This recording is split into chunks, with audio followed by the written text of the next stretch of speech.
Okay, let's talk about zoning.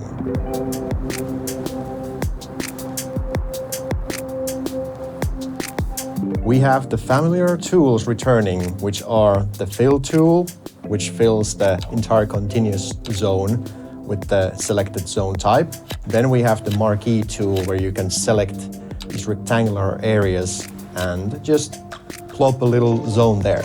You can also have the paint tool, which you can use to basically paint cell by cell to make the zones exactly the way you want. Compared to CS1, in CS2 the dezoning tool is added to your mouse and it's the right click on your mouse, so it's not a separate tool anymore. You can even zone over existing zones. At release in City Skylines, we'll feature two architectural styles, North American and European. These styles include zoned buildings, service vehicles, road markings, and roadside props.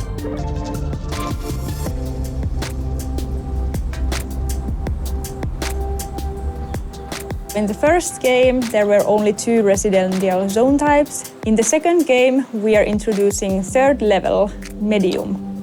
We have medium density row housing, medium density apartment buildings, mixed housing with shops at the bottom and apartments at the top, as well as low rent housing. Low rent housings are bigger buildings with small apartments. People who are living in these kind of buildings are students, young adults who have just moved out, or singles.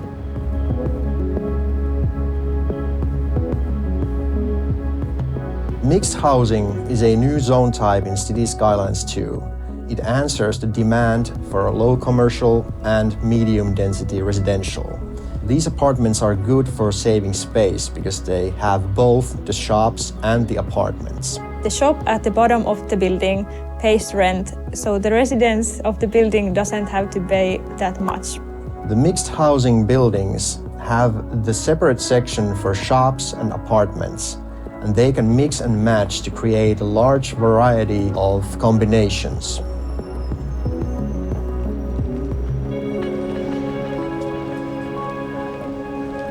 The zoned industry has 2 categories of buildings.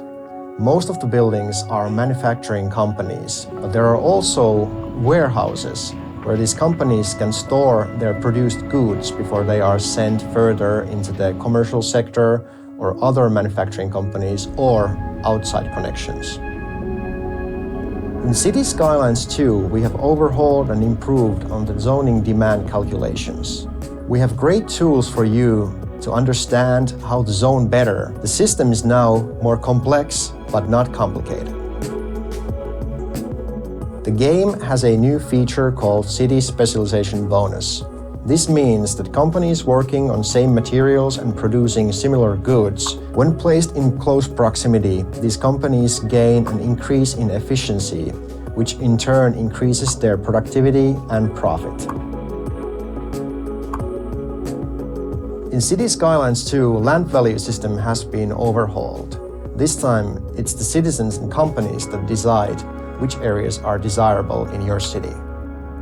And it is your job to provide them with the services and opportunities they need to live prosperous lives. The zoning tool also introduces zoning overlay. This includes information for the different zone types, where to zone them, and which places are not maybe the best places for them to be in.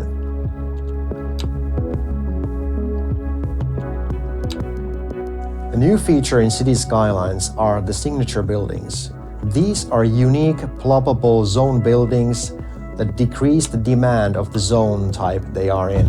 These buildings are unlockable. They usually have 2 to 3 different requirements before they're unlocked. In addition to contributing to the zone demand, they also have positive effects to their neighborhoods as well as the city as a whole.